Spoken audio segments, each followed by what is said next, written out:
In the 1980s, the number of federal prisoners was somewhere around 350,000. Today, there are in excess of 2 million prisoners. It's a major problem that we all face in this country because of what is now called mass incarceration. And unfortunately, most of them, the bulk, are young men between 18 and 24, and they're poor. A lot of them are minority. And the challenge of dealing with difficulties, costs, and otherwise to society of that vast amount of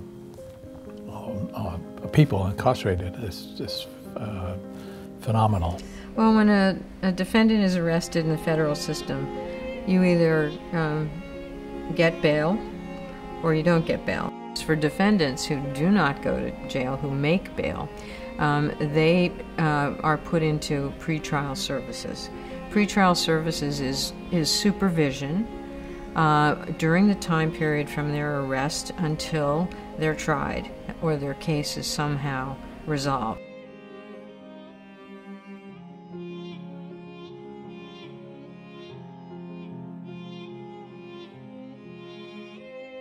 The length of pretrial varies. If your case is resolved very quickly, if there's a quick plea, for instance, and a sentence relatively soon after that, it could be a few months. If the case is more complicated, and let's say there's going to be a trial, and it could last a year or more. I'm actually awaiting sentencing. The dates keep getting pushed back, and right now I have no date as to when the sentencing is going to be. But I've been in this situation for about 4 years now, just waiting. So 4 years of my life, I'm just basically on hold as to what it is that I want to do. The pretrial phase of a case is an incredibly stressful, overwhelming time. It's full of uncertainty. People don't know what's going to happen, if they're going to get jail time, if they're going to be able to continue living with their family. If they're incarcerated, they don't know if they're going to have to stay, if they're going to be moved to another facility. It's incredibly stressful.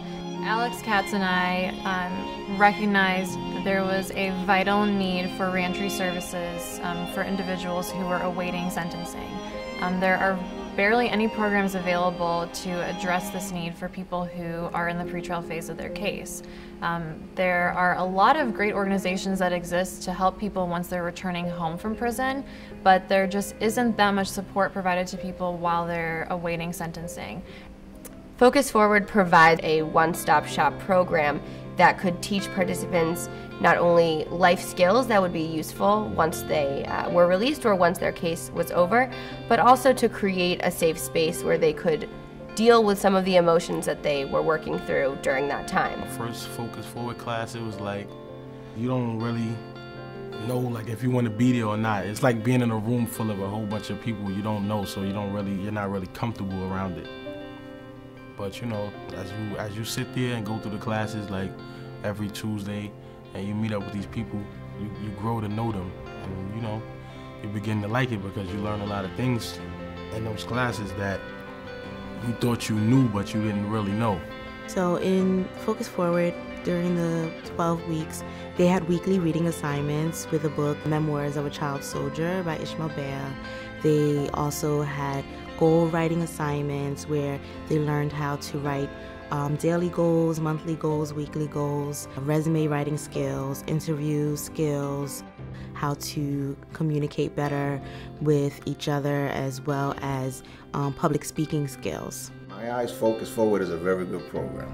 I say that continuously because it taught me a lot about myself. It put me in predicaments to do things that I would never think I would do, standing up in front of an audience, doing speeches and talking about events in my life, things that altered in my life. So Focus Forward to me was an eye-opener.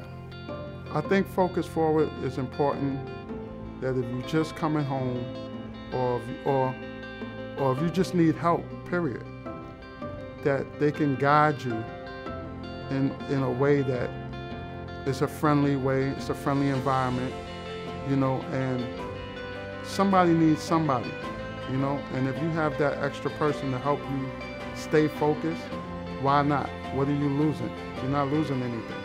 We're trying to break the cycle of crime and impacts of crime on society in general and on individuals, on families, economically, psychologically, socially. If it wasn't for Focus Forward, I probably wouldn't be in this industry. I'd probably still be on the shy side, not wanting to sit down and talk to anybody. But it definitely helped me. It definitely gave me an eye-opener to see things in myself that I didn't see before. Every participant in Focus Forward has people in their lives who they've let down. They've messed up, they've made a mistake, and all they want is a chance to prove them wrong.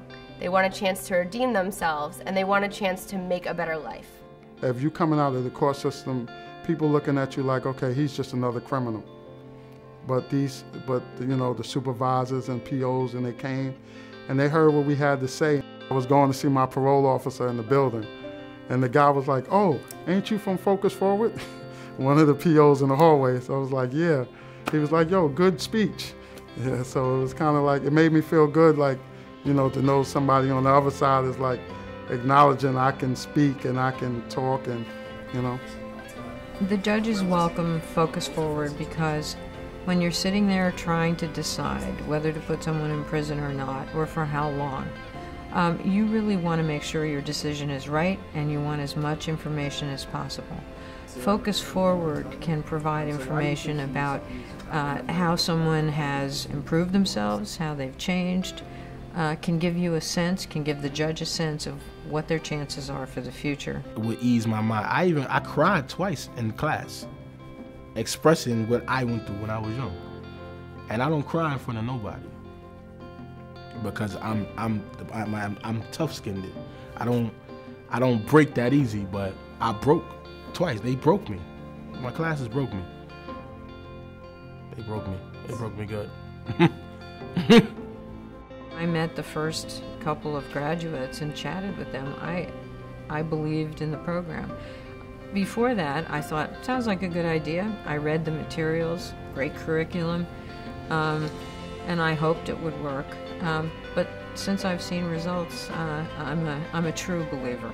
Our goal is to try to expand Focus Forward to every single federal pretrial facility in the United States, because we want to keep helping people, and we have seen that just by helping one person and giving one person hope, people's lives can change.